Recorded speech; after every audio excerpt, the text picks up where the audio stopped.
여러분, 안녕하십니까? 이재승입니다. 오늘은 우리 조국 한반도의 통일을 위해 한반도의 통일, 독일 통일의 교훈이라는 제목으로 강의하겠습니다. 이 화면은 지난 2015년 8월 어느 날 채널 A TV 화면입니다. 북한은 패전 직후의 독일처럼 나누자는 얘기입니다.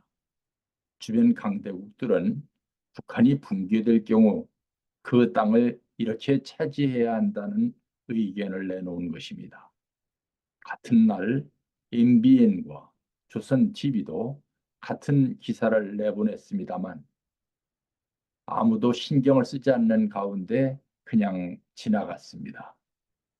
좀 더 자세히 말하면 대한민국은 경기도와 황해도 그리고 평양의 4분의 1만 차지하라는 것입니다. 중국이 평안남북도, 자강도, 양강도, 함경남도 등 알짜배기 땅 모두를 차지합니다. 러시아는 함경북도를 차지하겠다는 것입니다. 미국과 일본은 강원도 북쪽 지방만 차지하라고 합니다. 어이없는 얘기입니다만 제가 보기에는 북한이 붕괴될 경우 제일 가능성이 높은 형태의 분할 방안입니다. 지난 2017년부터 중국은 산둥반도에서 상륙훈련을 자주 실시하고 있습니다. 전문가들은 그 상륙훈련이 북한의 긴급 사태가 발생했을 경우 북한에 진주하기 위한 훈련이라고 말합니다.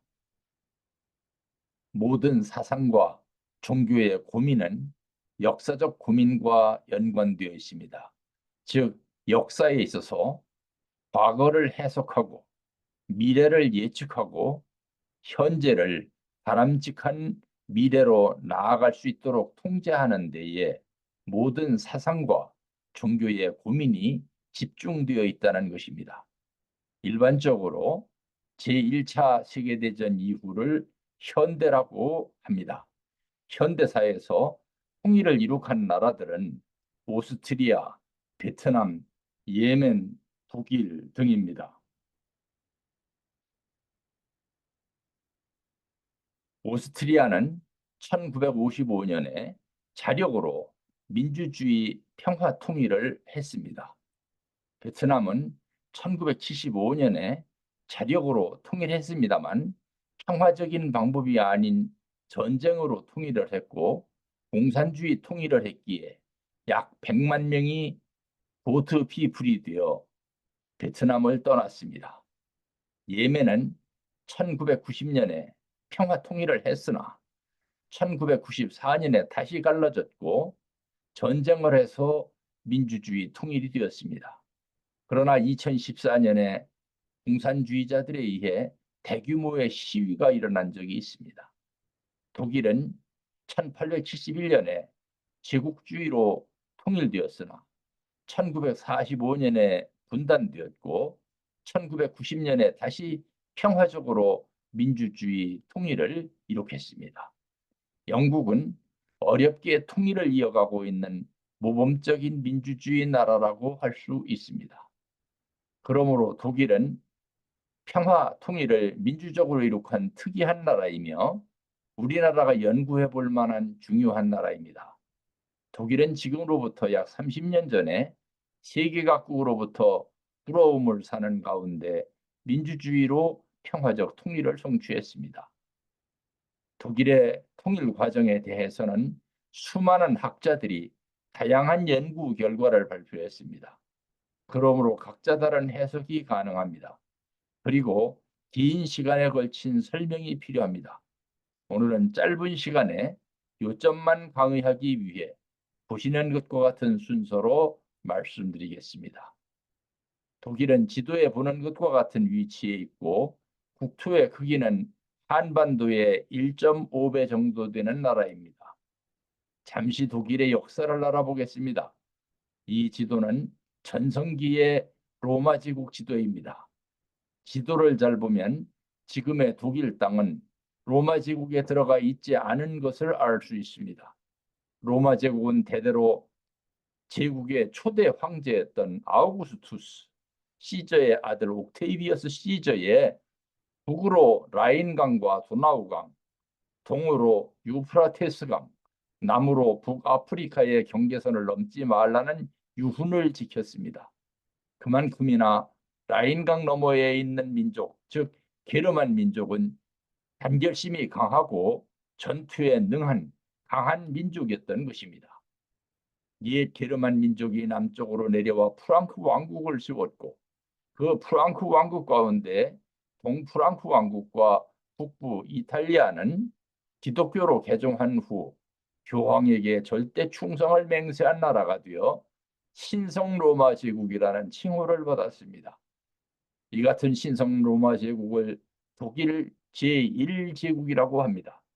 그런데 그 신성 로마 제국이 너무 교황권 아래 예속되다시피 하다 보니 나중에는 약한 나라가 되어 여러 개의 공국으로 갈라져 있게 된 것입니다. 마르틴 루터의 종교개혁은 이런 상황에서 일어났던 것입니다. 종교개혁 이후 독일은 더욱 분열되고 약한 나라로 존속되다가 1870년 비스마르크에 의해 통일이 됩니다. 비스마르크에 의해 통일된 독일 제국을 제2제국이라고 합니다. 그동안 독일이 국력이 엄청나게 강력해지다 보니 제1차 세계대전을 일으켰습니다. 제1차 세계대전에서 패배해서 연합국에 대한 천문학적 단위의 전쟁 배상금을 지불하기 위해 골몰하던 독일 바이마르 공화국에서 히틀러가 다시 집권하여 또다시 강력한 나라를 만들었습니다. 히틀러는 이렇게 탄생한 강력한 독일을 독일 제3제국이라고 불렀습니다. 그 제3제국이 제2차 세계대전을 일으켰던 것입니다. 제2차 세계대전이 끝났을 때 독일은 미국, 영국, 프랑스, 소련에 의해 나라가 4등분, 4쪽으로 갈라졌습니다. 미국, 영국, 프랑스가 점령한 지역은 나중에 서독이 되었고 소련이 점령했던 지역은 동독이 되었습니다. 앞에서 설명했던 독일의 역사를 좀 더 자세하게 설명하겠습니다. 앞에서 말씀드렸던 신성 로마 제국 시대의 초대 황제인 오토 대제는 교황청과 결탁하여 강력한 독일 제국 신성 로마 제국을 개국했던 것입니다. 신성 로마 제국이란 지난날 로마 제국이 교황청을 보조했듯이 이제부터는 동프랑크 왕국, 즉 독일 제국 신성 로마 제국이 새로운 로마 제국과 같은 역할을 맡아서 교황청을 보조하라는 특명을 받은 나라라는 뜻입니다. 이처럼 신성 로마 제국이 교황을 보조하다 보니 시간이 흐름에 따라 신성 로마 제국 황제의 권한은 날이 갈수록 약화되고 신성 로마 제국의 지후들이 각각 교황에게 충성하면서 독일 제국은 사실상 여러 개의 왕국으로 분열되었던 것입니다.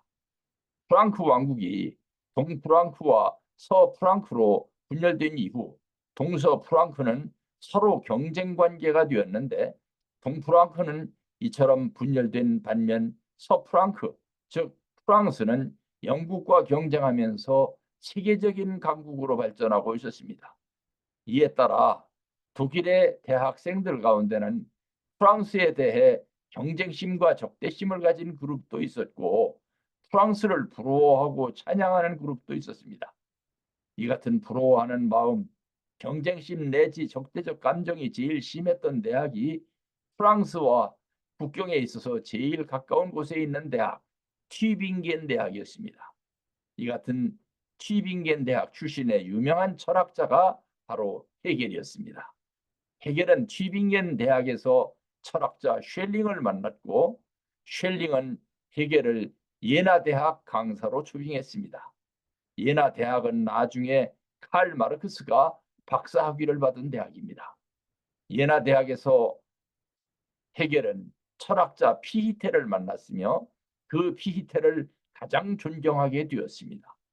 피히테는 자신이 1807년에서부터 1808년까지 약 15년 동안 나폴레옹 치하 베를린의 프로이센 학사원에서 행했던 강연을 묶어서 독일 국민에게 고함이란 책을 출판했는데, 이 책은 민족주의의 시작은 피히테의 독일 국민에게 고함에서 사상적 구원을 두고 있다고 말하기도 할 정도로 근현대 민족주의의 기원에 있어서 많은 영향을 미친 책입니다. 피히테를 너무 존경했던 헤겔은 그 자신도 피히테처럼 애국자가 되었습니다. 그는 예나 대학 재직 중에 나폴레옹의 프랑스 군대의 입성을 목격하고 감격했던 나머지 말을 탄 절대 정신을 보았다고 발언할 정도로 나폴레옹을 찬양하기도 했으며, 14년 동안 재직하면서 정신현상학을 집필했습니다. 나폴레옹 군대를 보고 환호했던 독일 지식인은 헤겔뿐만이 아니었습니다. 유명했던 음악가 베토벤은 나폴레옹을 찬양하는 교향곡을 작곡해서 바치기도 했습니다. 그러나 나폴레옹이 예나 대학을 폐교하면서 헤겔은 뉘른베르크 김나지움이라고 하는 중고등학교 교장으로 옮겨갔습니다. 그 재직 시절에 그는 논리학을 집필했습니다. 이에 따라 그의 변증법이 체계화되기 시작한 것입니다. 그는 논리학을 모든 철학을 작동시키는 기초이면서 자기 자신을 자율적인 방식으로 생각하게 만드는 기획이라고 설명했습니다. 그러므로 그의 철학 체계의 핵심은 더 이상 정신현상학이 아니라 논리학이 차지하게 됩니다. 이로 인해 헤겔은 하이델베르크 대학에 초청을 받았고, 여기서 엔치클로피디 백과사전이라는 제목을 가진 책을 다시 써냈습니다. 당시 베를린은 매일같이 학생들의 데모의 물결로 넘치고 있었습니다. 왜 독일의 모든 제후국 가운데서 제일 강한 제후국인 프로이센이 독일을 통일하지 못하느냐고 하는 항의 데모였던 것입니다. 프로이센 정부 당국은 그 데모에 대한 대책을 고민한 끝에 헤겔을 베를린 대학 교수로 추빙했습니다. 거리를 넘쳐 흐르던 데모의 물결은 헤겔의 강의를 듣기 위해서 다시 대학 강의실로 돌아왔습니다. 심지어는 독일 지식인들이 부러워해 마지 않았던 프랑스와 영국의 대학생들까지 헤겔의 강의를 듣기 위해서 독일의 베를린으로 유학을 왔습니다. 이에 따라 자존심을 회복한 독일 지식인들을 중심으로 독일 황제였던 빌헬름 1세는 재상 비스마르크와 참모총장 몰트게를 동원하여 독일을 통일할 수 있었던 것입니다. 베를린 시민들은 헤겔을 황제의 상으로 존경했고, 헤겔의 생일이 되면 베를린 신문들은 특집을 만들어서 찬사를 헤겔에게 바쳤습니다. 이 시기에 헤겔은 법철학이라는 유명한 책을 썼습니다. 헤겔은 죽을 때 자신을 피시테 옆에 묻어달라고 유언을 했습니다. 지금 그의 묘지는 피시테 묘지 바로 옆에 조성되어 있습니다. 그러나 이 같은 헤겔의 명성은 그만큼 거대한 반발 세력을 탄생시키기도 했습니다. 베를린에서 데모를 주동했던 세력들은 그들의 추종 세력이었던 데모대가 모두 다시 대학 강의실로 돌아가게 되자 일제히 헤겔을 비난하기 시작했습니다. 그 뿌리에서 헤겔 좌파가 탄생한 것입니다. 정치학자들에게 헤겔은 국가지상주의자로 분류되고 있습니다. 그만큼이나 그는 나라를 사랑하는 사람이었던 것입니다. 헤겔은 진리는 언제나 여러 가지로 이야기된다는 소포클레스의 말을 즐겨 썼다고 합니다.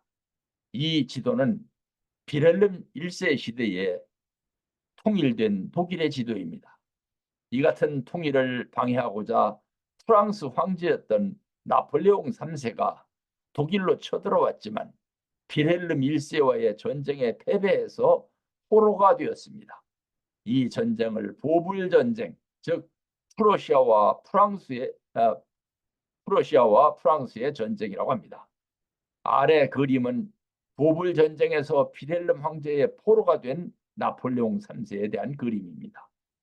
보불 전쟁 후 독일은 오른편 그림과 같이 독일 제국을 선포하고 유럽 최고의 강국이 되었습니다. 헤겔은 1806년 정신현상학을 저술함으로써 자신의 정치 철학과 자연 철학에 대한 철학 체계의 성립에 인식론적 역사적 근거를 처음으로 정립했습니다. 그것은 헤겔이 20년에 걸쳐 그리스 고전에서 근대 정치, 경제사상, 철학에 이르는 교양과 자기 형성을 인류의 자기 형성과 일체로 자각한 자부할 만하고 장대한 근대다운 인간의 철학성을 띤 자서전이기도 합니다. 정신현상학은 주관정신, 객관정신, 절대정신의 순으로 논리가 전개되고 있습니다. 주관정신은 인간학, 정신현상학, 심리학 숙으로 되어 있습니다. 객관정신은 법, 도덕, 인륜 등의 순서로 되어 있는데 특히 인륜은 가족, 시민사회, 국가편으로 기술되고 있습니다. 그중에 국가는 국내법, 국제법, 세계사를 다루고 있습니다. 절대정신에서는 예술, 계시종교, 철학 등으로 구분되어 설명하고 있습니다. 위와 같은 정신현상학의 모든 세계를 총망라한 책을 1817년에 펴냈는데 그 책을 엔치클로페디, 백과사전이라고 한 것입니다. 정신현상학을 저술한 뒤 6년 후인 1812년에서 1816년에는 논리학에 대하여 제1권 제1책, 1권 2책, 2권 순으로 책을 펴냈습니다. 1816년에 제2권을 펴내기 이전의 논리학을 소논리학, 2권이 완성되어 출판된 이후의 논리학을 대논리학이라고 합니다. 헤겔은 1818년 베를린 대학으로 자리를 옮겼습니다. 당시 프로아시아 전역에서 학생운동이 격화됨에 따라 그들을 방의실로 복귀시키고 학업에 전념토록 할 정신적 지도자가 필요하다고 프로시아 당국이 판단했기 때문입니다. 이때 헤겔의 공로로 여러 개의 왕국으로 분열되어 있었던 독일은 프로시아를 중심으로 정신적으로 하나가 되었습니다. 그리고 1871년 독일계 국가들이 독일 제국이라는 하나의 나라로 통일된 것입니다. 헤겔은 베를린 대학으로 옮긴 뒤 수많은 주요 저작을 내놓게 되고 대학 총장이 됩니다. 당시 그의 생일에 관한 기사는 독일 황제의 생일 기사를 능가했다고 합니다. 1821년에는 객관정신에 해당되는 내용만을 모아서 별도의 책으로 썼는데 이 책을 법철학이라고 합니다. 그의 유명한 말, 이성적인 것은 현실적이고 현실적인 것은 이성적인 것이라는 말은 법철학에 나오는 말입니다. 1837년에는 객관정신에서 세계사 부문만을 모아서 역사 철학 강의라는 책을 썼습니다. 그는 철학과 별도로 예술과 종교의 영역을 중요시했으며 그에 대하여 미학과 종교 철학에 대한 책을 썼습니다. 그리고 예술과 종교를 절대정신의 영역에 배치했습니다. 그는 1831년 11월 14일 베를린에서 콜레라로 인해 급서했는데 사망 직전까지도 열이 없었고 건강했기 때문에 다양한 추측이 남겨졌습니다. 히틀러의 나치스 독일은 제3제국을 표방했습니다. 오토 대제의 신성 로마 제국, 빌헬름 1세 황제의 독일 제국의 법통을 이어받은 나치스 독일이라는 뜻입니다. 히틀러의 독일이 제2차 세계대전에서 패배한 뒤 독일은 미영불러 4개국의 점령 상태로 들어가게 된 것입니다. 이 시도는 당시 베를린의 분할 점령 상태를 보여줍니다.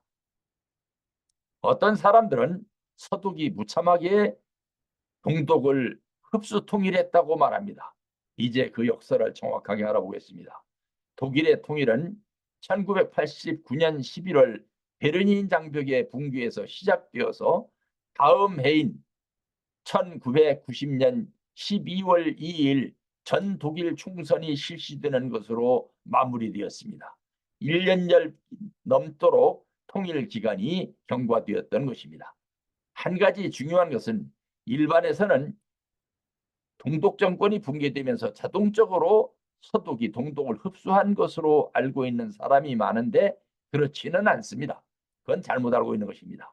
서독은 베를린 장벽 붕괴 직후인 11월 28일 헬무트 콜 총리가 동서독의 통일이 급격히 추진된다는 것은 바람직하지 않다면서 10단계 통일 방안을 제시했습니다. 그럼에도 동독은 1990년 3월 18일 자진해서 동독 자유 총선거를 실시했으며 이에 따라 결성된 동독의회가 같은 해 8월 23일 동독 정부의 서독 편입을 결의한 것입니다. 그리고 1990년 10월 3일 독일 통일이 선포된 것입니다. 이 지도는 제2차 세계대전에서 나치 독일이 항복을 한 후 미, 영, 프랑스, 소련 등 4개국이 독일을 분할 점령했던 상태를 보여줍니다. 미국, 영국, 프랑스가 점령했던 지역은 서독이 되고 소련이 점령했던 지역은 동독이 된 것입니다. 이때 베를린은 파란 동그라미에 위치하고 있었으며 소련 영역 깊숙한 곳에 있었으나 미영 불소는 이 지역, 즉 베를린은 다른 점령 지역과 별도로 또다시 4개국이 분할 점령해야 된다고 해서 4개국 분할 점령 상태에 있었습니다. 이유는 베를린이 당시 나치 수도에 있었기 때문인 것입니다. 미영은 자국의 점령 지역에서 베를린 사이에 나 있는 철조망으로 차단된 길을 통해 베를린으로 드나들었습니다. 이 슬라이드는 독일의 선거 방식을 보여줍니다. 선거 방식이 중요한 이유는 그것이 통일의 중요한 권력 배분 방식이기 때문입니다. 특히 의식 배분 방식이 중요합니다. 독일식 선거에서는 개인에 대해서 투표하는 것이 아니라 정당에 대해서 투표를 합니다. 그래서 각 정당의 의석수가 각 정당의 득표수가 의석수를 결정하게 되는 것입니다. 정당 투표에 따라서 득표가 이루어지면 지역구 당선자에게 우선적으로 의석 배분을 합니다. 남는 의석을 정당 명부 비례 후보에 배분합니다. 그 과정에서 소수점이 발생하고 이에 따라 추가 의석이 발생해도 인정하기 때문에 독일에서는 국회의원 숫자가 약간씩 늘었다 줄었다 합니다. 그러므로 한 사람의 후보가 지역구와 정당 명부에 즉 전국구 비례대표제에 동시 입후보가 가능합니다. 의원의 사망 시에는 정당 명부 순서에 따라서 후보가 결정이 됩니다. 이 지도는 당시 베를린의 분할 점령 상태를 보여줍니다. 미, 영, 불이 점령하고 있던 지역은 서부 베를린이 되었으며 소련이 점령하고 있던 곳은 동부 베를린이 되었습니다. 미, 영, 불 점령 지역과 소련 점령 지역은 처음에는 철조망이 쳐져 있다가 나중에는 콘크리트 장벽이 생겼습니다. 다시 독일 얘기를 하겠습니다. 독일의 지령을 받은 동독 정부는 동부 베를린과 서부 베를린 사이에 이처럼 견고한 베를린 장벽을 만들었습니다. 동베를린 주민들이 서베를린으로 탈출하는 것을 막기 위해서였습니다. 참고로 말씀드립니다만 동독은 유럽의 공산주의 국가들 가운데 제일 잘 살았었던 나라입니다. 지금 북한과는 천지 차이로 잘 살았습니다. 인근에 있는 공산주의 국가들은 물론 소련 국민들도 쇼핑을 하려면 동독으로 오는 그런 잘 사는 나라가 동독이었습니다. 그 장벽이 1989년 11월 9일 밤 11시 베를린 장벽이 붕괴되기 시작했던 것입니다. 같은 해 10월 3일 동서독 분단의 상징이었던 브란덴부르크의 문, 이 문을 중심으로 동서독을 즉 동서 베를린을 가로지르는 장벽이 형성돼 있었던 것입니다. 이 문에 독일 시민들이 모여들어서 통일을 축하하는 모습입니다. 독일 통일 과정에서 제일 중요했던 것이 동서독 화폐의 통합이었습니다. 당시 동독과 서독의 경제에는 1대3 정도의 격차가 있었습니다. 서독이 동독보다 3배쯤 더 잘 살고 있었다는 것입니다. 서독 정부는 동독 화폐와 서독 화폐를 1대1로 교환해주는 조건으로 화폐를 통일했습니다. 동독 주민은 앉은 자리에서 3배나 한꺼번에 부자가 된 것입니다. 1990년 5월 18일 동서독이 합의한 화폐 경제 사회 통합 조약에 따라 같은 해 7월 1일 정치 통합과 동시에 경제 통합, 즉 화폐 통합이 단행된 것입니다. 이에 따라 서독의 마르크화가 동서독 공동화폐로 동독 지역에 공급되었습니다.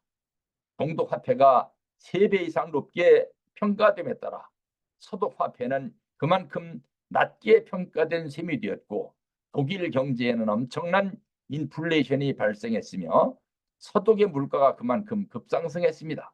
그러나 서독 국민 모두가 이것을 용인하고 받아들였습니다. 동독 근로자의 임금 수준을 서독 수준에 맞춰 주었으나 동독 지역 산업시설의 생산성은 임금 인상 속도를 따라가지 못했습니다. 대부분이 국공립이었던 동독의 회사들은 서독 회사들과 경쟁해서 밀려났습니다. 이에 따라 서독 회사의 자본이 동독 지역에 유입되었습니다. 동독의 회사들은 문을 닫게 되었고 실업자가 급증하게 되었습니다. 이때 즉 1998년 독일의 실업률은 9.2%, 2005년에는 11.3%로 치솟았습니다. 1990년 통일 직전 서독의 실업률이 6.4%였었는데 그 이상의 실업률, 즉 1998년 2.8%,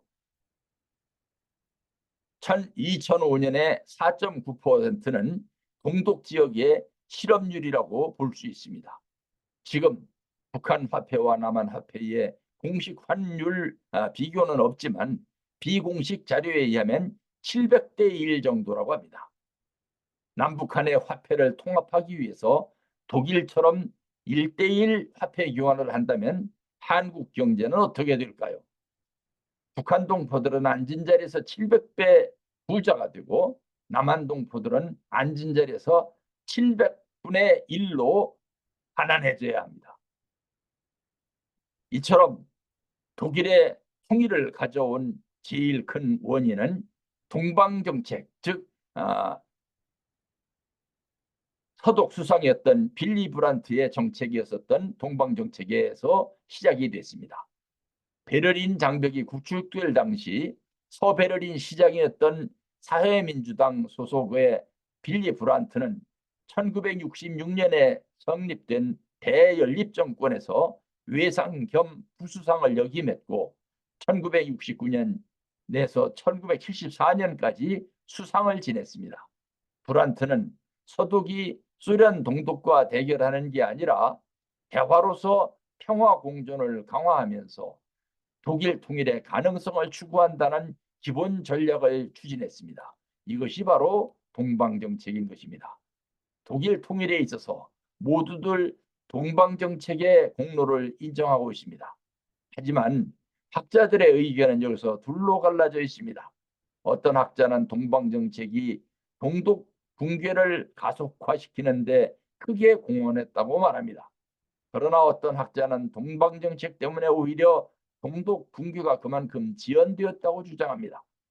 이 정책은 브란트 실각 이후 여러 번 정권이 교체되었음에도 불구하고 20여 년 동안 일관성 있게 다른 정당에 의해서도 유지되었습니다. 한국의 대북 지원 정책에도 독일과 같은 지속성이 필요하다고 전문가들은 말합니다. 그러나 한 가지 유념할 일이 있습니다. 동독은 북한처럼 핵을 개발하지 않았다는 사실입니다. 화면에 보이는 책들과 한 개의 사진은 빌리 브란트 수상과 동방정책의 중요성을 강조하고 있습니다. 빌리 브란트 서독 수상은 주변 국가들로부터 독일 통일에 대한 거부감을 없애기 위해서 나치 독일에 의해 희생된 주변 약소국 국민들의 묘지 앞에 가서 무릎을 꿇고 사죄했습니다. 이 그래프는 동방정책의 성과를 보여줍니다. 왼쪽 그래프는 동서독 간 인적 교류, 즉 사람이 왕래한 수치를 보여줍니다.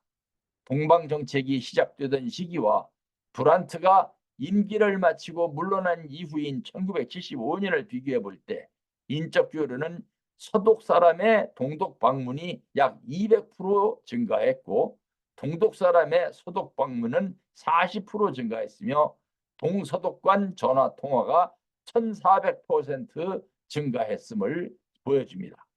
동서독 간 교역량은 1974년 당시에 비해 1980년에 약 150% 늘어났음을 보여줍니다.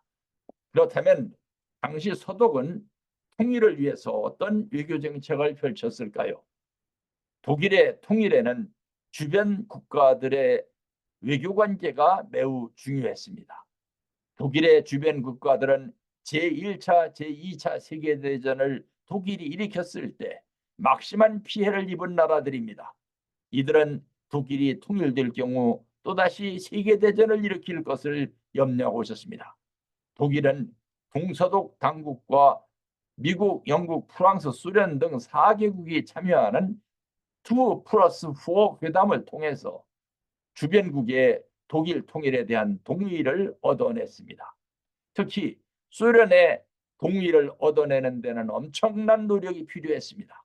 동독 주둔 소련군의 철수 비용을 포함해서 천문학적 단위의 대소 경제 원조를 제공했던 것입니다. 독일이 성사된 지금도 주변 국가의 우호 관계에 힘을 쓰고 있습니다.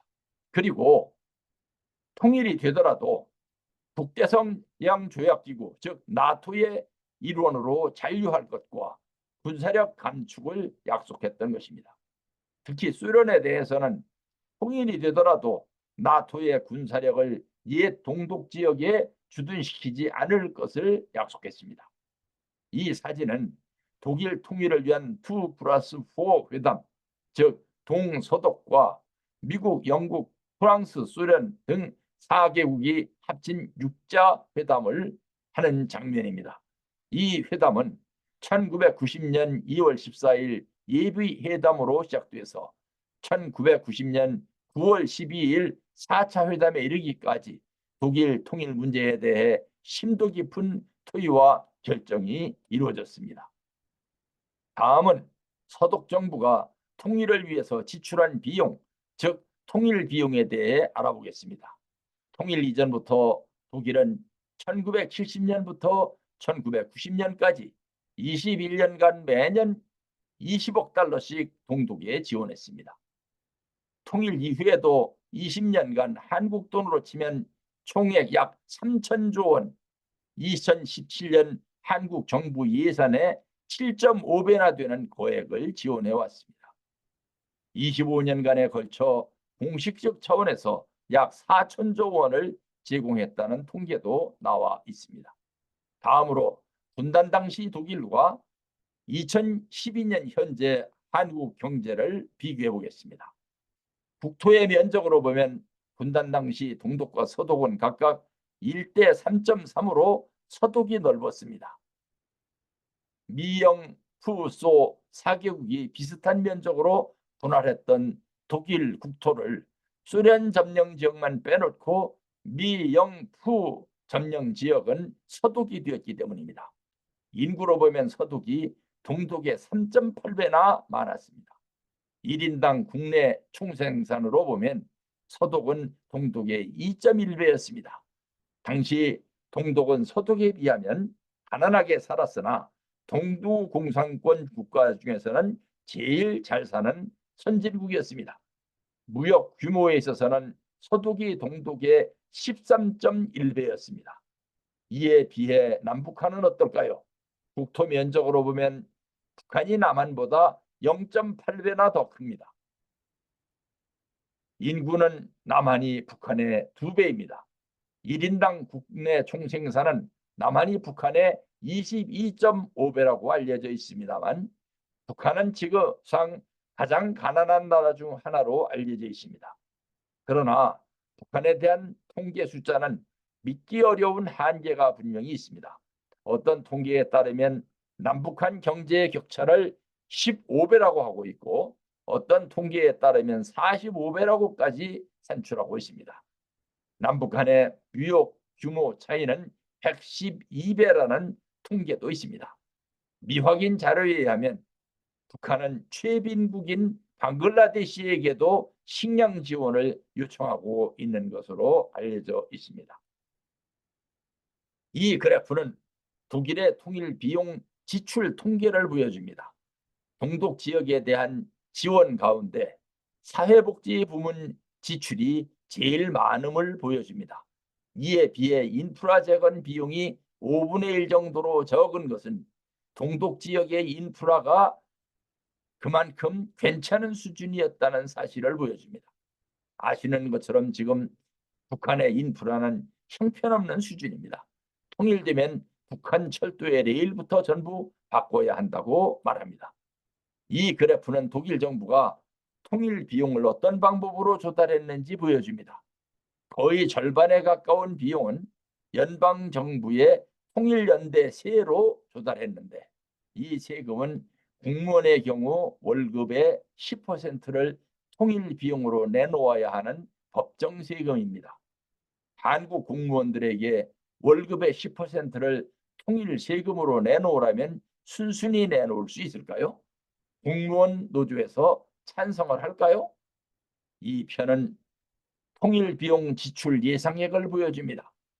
독일 정부는 지금도 동독 지역에 막대한 재정적 지원을 하고 있습니다.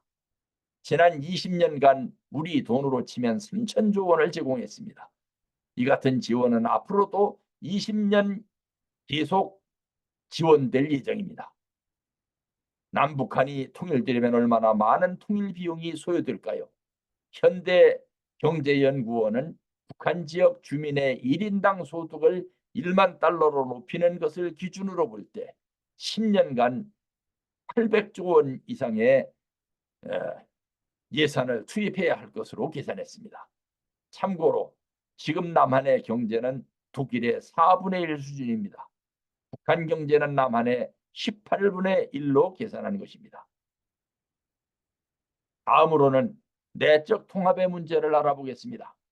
동서독의 통합은 옛 동서독 주민들 사이에 사회 경제적 격차의 문제를 발생시켰습니다. 분명히 옛 동독 지역의 주민들은 옛날보다 잘 살게 되었음에도 불구하고 서독 지역 주민들보다도 못 산다고 하는 상대적 빈곤감을 갖게 되었습니다. 그렇습니다.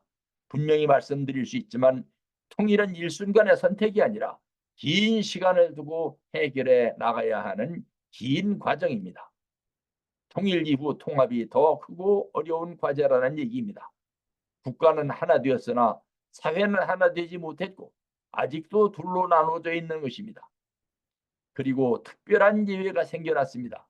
통합되었음에도 불구하고 통합되지 말고 보존되어야 한다는 가치들도 있었던 것입니다.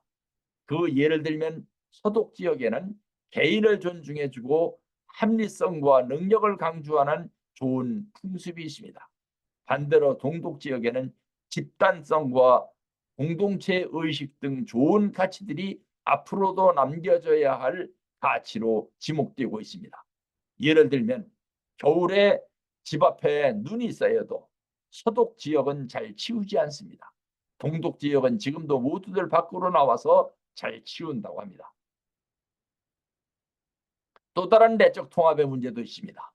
동독 지역의 주민들은 동독의 서독에 대한 편입으로 자기들이 지금까지 영위해왔던 삶의 방식이 총체적으로 부정당했다고 생각하는 박탈감이 생겨났습니다.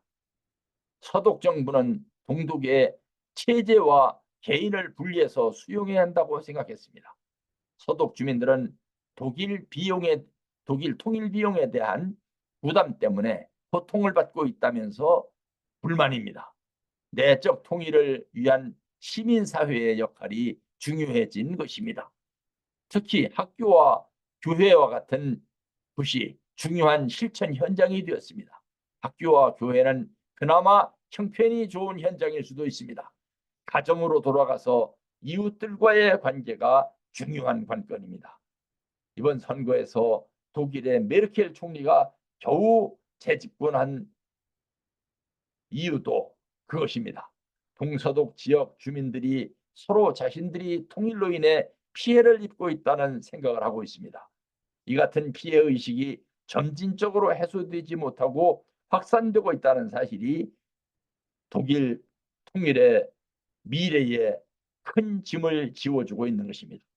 위와 같은 사실들은 남북한의 통일을 준비하는 우리에게 중요한 반면 교사의 교훈을 던져주고 있는 것입니다. 강사는 오늘날 남북한 문제를 독일 통일 문제와 결부시켜 직접 지적하지 않았습니다. 독일 통일은 통일 조국의 미래를 너무 비관적으로 설명, 부정적 결과를 초래하기 싫어서였습니다. 오늘 강의가 묵시적 교훈으로 인식되어지길 바랍니다. 또 하나 중요한 과제가 있습니다. 지금 한국의 어떤 사람들은 남북한이 통일되려면 우리끼리만 뭉치면 된다고 생각합니다. 조금 잘 살게 되었다고 일본, 중국, 러시아, 미국을 우습게 생각합니다. 어떤 사람은 한국이 통일되면 미국 다음으로 강한 나라 G2 국가가 될 수 있다면서 지금 G2 국가가 된 것처럼 흥분합니다. 독일은 지금도 주변 국가들과의 유대 강화를 위해서 막대한 노력을 투입하고 있습니다. 한국은 지금 당장 통일되려면 통일 당시 독일보다 훨씬 더 겸손해야 합니다. 독일은 그때 이미 유럽 최고의 강국이었고 지금도 유럽 최고의 강국입니다. 그런데도 몸을 낮췄기 때문에 독일을 통일할 수 있었던 것입니다. 사진에서 보시는 것처럼 프랑스는 독일보다 약 2배나 더 큰 나라입니다. 독일보다 훨씬 더 먼저 통일되었습니다. 그러나 제2차 세계대전에서 번번이 독일의 식민지처럼 되었습니다. 제가 보기에 그 이유는 단 하나, 교만했기 때문입니다. 독일처럼 한반도는 세계 최고의 강대국들로 둘러싸여져 있습니다. 공자는 사대주의는 작은 나라가 살 길이요 사소주의는 강대국의 윤리라고 말했습니다. 사대주의를 하면 죽을 나라가 살 수도 있고 사소주의를 하면 큰 나라가 오랫동안 큰 나라로서의 명맥을 유지할 수 있다는 것입니다. 지금 우리나라 북쪽 땅 북한은 이렇게 갈라질 운명에 처해 있습니다. 교만하기 때문입니다. 어떤 사람들은 북한의 배짱이 대단하다고 칭찬합니다. 특히 좌파 쪽 사람들이 그렇게 말하는 것 같습니다. 그게 잘하는 일이라고 여러분도 생각하십니까? 우리는 현대에 들어서서 통일된 나라들의 교훈을 배워야 합니다. 다음으로 영국에 대해 말씀드리겠습니다. 영국은 잉글랜드, 웨일즈, 스코틀랜드, 북아일랜드 등 4개의 공화국이 합쳐서 만들어진 연방국가입니다. 그 중에 제일 잘 사는 공화국은 잉글랜드. 땅도 제일 넓고 국민 소득도 전체 연방공화국의 80%나 차지합니다. 다음으로 큰 것이 스코틀랜드, 다음은 웨일즈, 다음은 북아일랜드입니다. 지금도 툭하면 아일랜드에서는 폭탄이 터지고 데모가 일어납니다. 독립을 하려고 말입니다. 지금도 스코틀랜드에서는 국민 투표를 하고 있습니다. 독립하자고 말입니다. 웨일즈가 가만히 참고 있는 이유는 영국 왕실이 웨일즈 출신이고 영국 황태자를 프린스 오브 웨일스, 즉 웨일즈 왕자라고 부르고 있기 때문입니다. 그들 공화국들은 잉글랜드가 먹여 살다시피 하면서 원조를 하고 있습니다. 왜 잉글랜드는 무엇 때문에 스코틀랜드와 북아일랜드가 떨어져 나가면 안 되겠다는 생각에서 막대한 원조를 제공하고 있을까요? 그것은 영국은 남한보다 조금 더 큰 나라, 소국으로 전락하게 되고 그러면 국제 무대에 대해서 창피하게 되기 때문입니다. 그 때문에 3개 공화국이 말썽을 부려도 잉글랜드는 꾸벅꾸벅 참아주는 것입니다.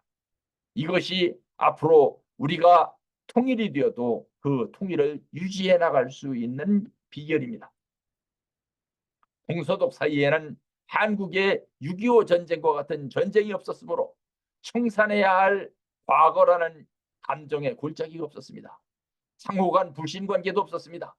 지금 북한 화폐와 남한 화폐의 공식 환율은 없으나 비공식 정보에 의하면 700대 1이라고 합니다. 북중 국경 지역을 여행하다 보면 북한 화폐를 기념품으로 싼 값에 파는 모습을 볼 수 있습니다. 통일 한국에서 남북한 화폐를 1대1로 교환해 준다면 한국 경제가 어떻게 될까요? 한국의 대북 지원 정책에도 독일의 동방 정책과 같은 지속성이 필요합니다. 그러나 동독은 북한처럼 핵무기를 개발하지는 않았습니다. 북한은 북미 핵협약, 제네바 협약을 체결한 이후에도 비밀리에 핵무기를 개발했습니다. 분단 당시 동독 근로자의 임금은 서독의 3분의 1 수준이었습니다. 동독 경제는 서독의 8분의 1 수준이었습니다. 그럼에도 화폐를 1대1로 통합한 후 심각한 인플레를 겪었습니다. 통일 이후 독일 정부의 동독 지역 인프라 지원은 11.9%였습니다. 그만큼 동독 지역의 인프라가 잘 되어 있었다는 뜻입니다. 북한 지역의 인프라는 훨씬 더 열악한 수준입니다. 서독은 주변 국가들로부터 독일 통일에 대한 동의를 얻기 위해서 필사적인 노력을 했습니다. 우리나라도 마찬가지입니다. 주변 사강 가운데 어느 한 나라라도 한반도 통일에 대한 부정적인 시각을 갖고 있다면 통일은 사실상 불가능합니다. 서독 지역 공무원들은 지금도 월급의 10%를 통일연대세로 납부하고 있습니다. 통일은 외적 통일보다도 내적 통일이 훨씬 더 중요합니다. 독일의 경우 내적 통합은 통독 이후 30년이 지난 지금도 진행 중입니다. 동독 지역 주민들은 서독으로부터 엄청난 혜택을 받았고 통독 이전으로 돌아가는 것을 바라지는 않으면서도 자신들의 가치가 박탈당했다고 하는 부정적 정서를 갖고 있다고 합니다. 심지어는 문화예술적 측면에서는 동독적 가치가 서독의 현재 그것에 비해서 월등했다고 생각하고 있습니다. 이처럼 독일 통일의 현주소는 우리에게 부러움의 대상이면서도 심각한 숙제를 던져주고 있는 것입니다. 통일은 얼렁뚱땅하는 나라에 주어지는 선물이 아닙니다. 철저하게 생각하고 충분히 공부하는 겸손한 국민이 획득할 수 있는 전리품이 통일인 것입니다. 무엇보다도 독일의 통일은 오랜 역사를 갖고 있는 독일의 안정적인 철학적 기반이 큰 역할을 했습니다. 이는 매우 중요한 요소인데 비해 그동안 한국의 통일 문제 연구가들이 독일 통일을 연구하면서도 전혀 언급한 적이 없었던 문제인 것입니다. 그러므로 아는 만큼 가까워지는 것입니다. 제일 경계해야 할 대상은 대적 공포증입니다. 스톡홀름 증후군이나 영양 공작에 유의해야 합니다. 실수를 해보지 않았다면 새로운 것을 시도해보지 않았다는 것이다. 이는 20세기 최고의 과학자로 일컬어지는 알버트 아인슈타인의 말입니다. 독일 통일은 용기와 지혜를 가진 사람들에게 내려진 선물입니다. 이상으로 오늘 강의를 마치겠습니다. 장시간 경청해 주신 여러분께 감사드립니다. 감사합니다.